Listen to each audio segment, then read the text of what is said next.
Mengapa Anda di sini umumnya motivasinya adalah pertama mendapatkan cuan. Ya. Namanya judul webinar juga rich IT consultant nggak? Gitu kan. IT consultant ya rich, IT consultant ya rich dong cuan gitu ya. Kerja lebih fleksibel, betul. Kerja lebih fleksibel jadi konsultan, betul sekali. Bisnis konsultan, betul sekali. Freelance jadi konsultan, betul sekali. Tapi bukan berarti waktunya sesuai keinginan kita. Karena kadang-kadang customer itu kalau hanya satu project kita kurang duitnya. Lebih dari satu project waktu kita makin tidak terbatas. Tapi kita bisa ngatur gimana? Iya Pak, kalau saya mau kerja ya saya kerja, kalau enggak ya enggak. Ya berarti berkurang dong gitu ya. Bahkan kadang-kadang kalau buka bisnis Bapak Ibu 24 jam itu kurang. Kurang 24 jam itu. Gimana saya ngerjain supaya tepat waktu atau selesai lebih cepat sehingga saya bisa mengerjakan yang lain. Mungkin ada juga yang ingin berkarir sebagai konsultan IT. Konsultan IT juga bisa bekerja di perusahaan. Seperti karyawan kami juga bekerja sebagai konsultan IT. Mereka punya karir di sini. Kalau yang memang betul-betul kerjanya. Sama dengan freelance bisnis. Kalau kita tidak betul-betul menjalankan bisnis dengan benar, ya nggak bakalan jadi. Konsultan IT tidak menjalankan dengan benar, ya belum tentu akan jadi seperti itu. Ada juga mungkin yang apa itu konsultan IT? Ada nggak yang kayak gitu nih? Pasti konsultan IT bedanya dengan programmer itu apa? Mungkin ada yang bertanya seperti itu gitu. Atau karir IT mentok. Urut kacang Pak, wah di atas saya banyak banget yang udah senior-senior, pasti mereka diangkat duluan misalnya gitu. Office politiknya kencang banget nih gitu ya. Makin tinggi makin kencang gitu ya, kayaknya nggak bisa. Seperti itu. Bisa jadi alasannya macam-macam. Bapak Ibu sekalian. Oke, Bapak Ibu, saya ingin memvalidate dulu. Perlu validasi kayaknya ya. Anda siapa? Seorang Dede Mulyana itu siapa? Kok ngajarin kita gitu? Oke. Bapak Ibu sekalian, saya apa namanya bergerak di dunia IT sekitar 25 tahun. Saya tahu banyak sekali di luaran sana gitu. Sebagai konsultan IT 20 tahun lebihan adik kita. Sebagai orang IT 25 tahun. Udah kelihatan ya usianya. Tapi masih under 50 lah. Biasanya di luar sana, kenapa karir IT mentok? Bagi orang-orang di luar sana yang saya tahu, yang saya ngobrol dengan ratusan, mungkin ribuan kali ya kalau dicampur antara manajemen IT dengan IT staff. Kurangnya skill development dan learning opportunities. Kenapa teman-teman nyari crawling di sini bagaimana jadi IT consultant misalkan? Karena tidak ada program pembelajaran, tidak ada program untuk training di kantornya.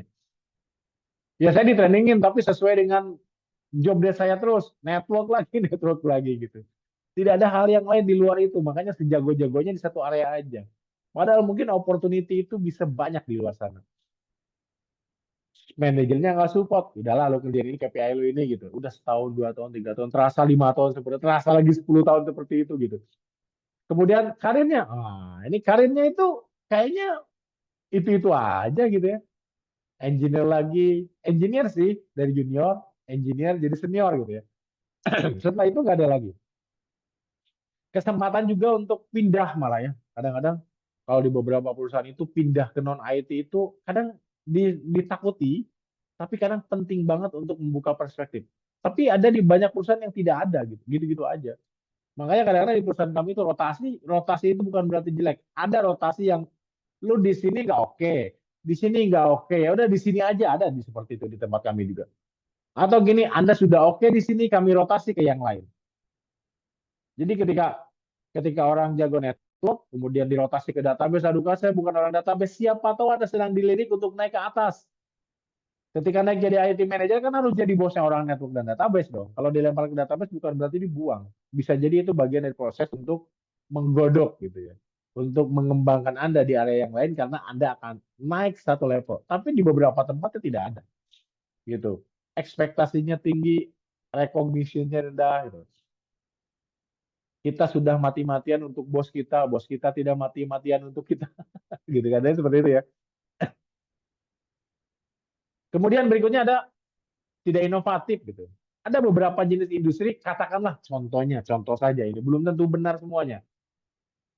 Investasi di manufaktur untuk IT yang sifatnya inovatif produk, inovatif teknologi agak kurang, kecuali di perusahaan manufaktur besar yang sudah pakai AI based system dan sebagainya. Tapi itu kadang-kadang bukan dipegang oleh IT, Bapak Ibu sekalian. Tapi oleh orang produksi memang ada bagian untuk megang mesinnya juga gitu. Bukan IT. IT-nya ya email lagi, network lagi, paling banter ERP seperti itu.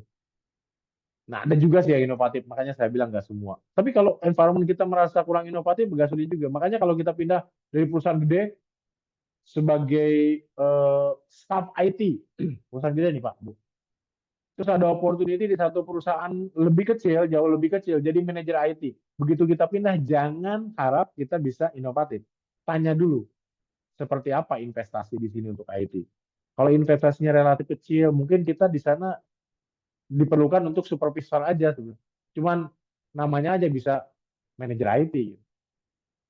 Yang tadinya kita bekerja di perusahaan besar dengan semua peralatan, semua inovasi dan sebagainya, bahkan ada lomba inovasi di perusahaan itu pindah ke perusahaan kecil sebagai manajer, bisa jadi di sana cukup ya udah, lo handle aja network supaya jalan lancar. Seperti itu. Mungkin gajinya naik tapi rendah gitu. Jadi istilah lebih baik jadi kepala apa namanya? Kepala cacing ya daripada jadi ekor naga mungkin kadang-kadang tidak berlaku juga bagi orang yang ingin environment-nya inovatif seperti itu. Nah ini biasanya karirnya mentok.